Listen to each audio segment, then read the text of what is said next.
Assalamualaikum warahmatullahi wabarakatuh. Perkenalkan, nama saya Nur Hazizah, NIM 1931084, Prodi Perbankan Syariah, Fakultas Syariah dan Ekonomi Islam. Video ini saya buat untuk memenuhi tugas UAS mata kuliah Filsafat Ekonomi Islam, dosen pengampu Bapak Ahmad Fauzi MA. Nah, di video kali ini saya akan menjelaskan materi tentang larangan dalam ekonomi Islam. Baiklah, pembahasan saya kali ini yaitu tentang riba, qoror, maisir, dan haram. Baiklah, di sini pertama saya akan menjelaskan tentang pengertian riba. Riba menurut bahasa memiliki arti yakni tambahan atau aziyadah. Dalam bahasa Arab, ialah tambahan meskipun sedikit di atas jumlah uang yang dipinjamkan, sehingga mencakup riba dan bunga. Riba menurut syara ialah tambahan yang diberikan pada barang tertentu. Jadi, kesimpulannya di sini riba adalah suatu kegiatan pengambilan nilai tambahan yang memberatkan dari akad perekonomian, seperti jual beli ataupun piutang, dari penjual terhadap pembeli atau pemilik dana kepada peminjam dana, baik diketahui maupun tidak diketahui oleh pihak kedua. Yang kedua, hukum riba. Hukum riba yaitu haram. Banyak ayat-ayat Al-Quran yang menjelaskan tentang riba. Demikian hadis-hadis yang menjelaskan larangan riba dan yang menerangkan siksa bagi pelaku riba. Hukum riba adalah haram sebagaimana firman Allah Subhanahu wa taala yang artinya bahwasannya jual beli itu seperti riba, tetapi Allah menghalalkan jual beli dan mengharamkan riba. Al-Baqarah ayat 275. Selanjutnya saya akan menjelaskan macam-macam riba. Yang pertama di sini yaitu riba fadl.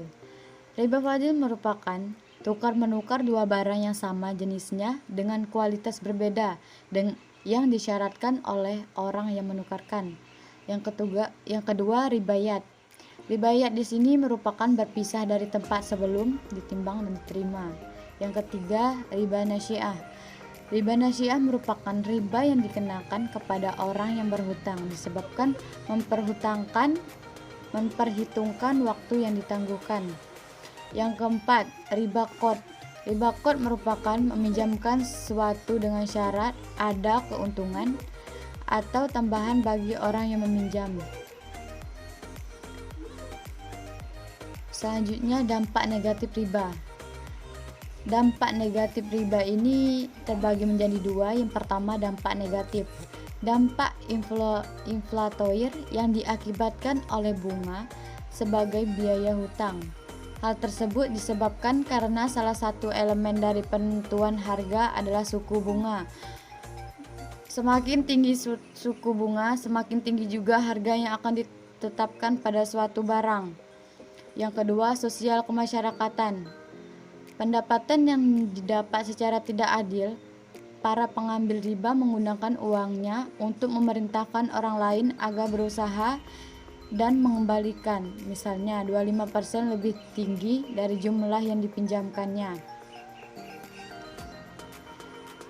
Selanjutnya, pengertian qoror. Qoror artinya keraguan, tipuan atau tindakan yang bertujuan untuk merugikan pihak lain. Menurut bahasa Arab, makna al-qoror adalah al-qatar atau pertaruhan. Imam Al-Qarafi mengemukakan qoror adalah suatu akad yang tidak diketahui dengan tegas apakah efek akad akan terlaksana atau tidak, seperti melakukan jual beli ikan yang masih di dalam air atau tambak. Kemudian, hukum qoror. Dalam syariat Islam, jual beli qoror ini terlarang dengan dasar sabda Rasulullah SAW dalam hadis Abu Hurairah yang artinya Rasulullah SAW melarang jual beli al-hasha dan jual beli qoror. Pelarangan qoror juga terdapat dalam surah An-Nisa ayat 29 yang artinya, hai orang-orang yang beriman, janganlah kamu saling memakan harta sesamamu dengan jalan yang batil, kecuali dengan jalan perniagaan yang berlaku dengan suka sama suka di antara kamu. Dan janganlah kamu membunuh dirimu sendiri. Sesungguhnya Allah adalah Maha Penyayang kepadamu. Selanjutnya, macam-macam gharar. Macam-macam gharar ini terdiri dari dua. Yang pertama, gharar dalam transaksi.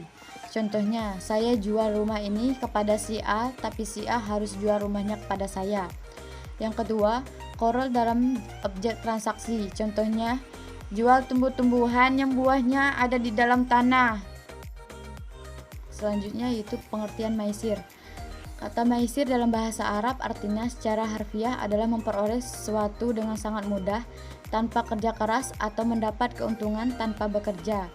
Istilah lain yang digunakan dalam Al-Quran adalah kata azlam yang berarti praktek perjudian. Selanjutnya hukum maisir.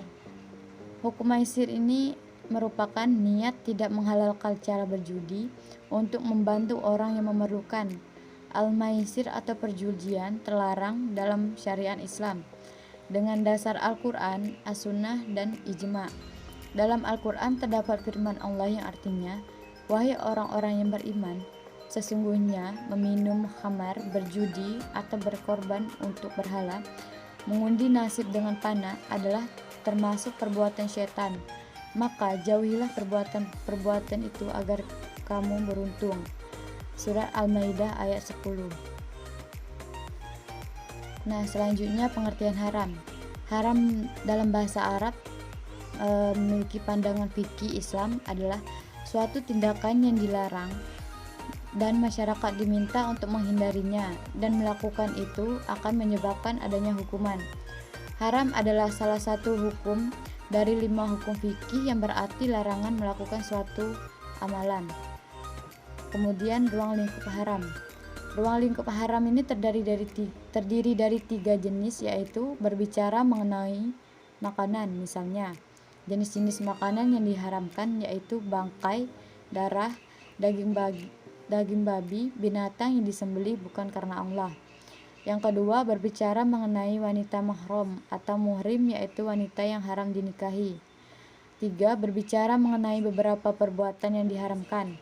Kawin dengan orang musyrik, menyekutukan Allah, durhaka pada orang tua, membunuh anak karena khawatir menjadi miskin, melakukan perbuatan keji yang tampak maupun yang berselubung, membunuh orang tidak secara hak. Nah, mungkin itu saja video dari saya. Semoga video yang saya buat ini bermanfaat untuk kita semua. Demikian, wassalamualaikum warahmatullahi wabarakatuh.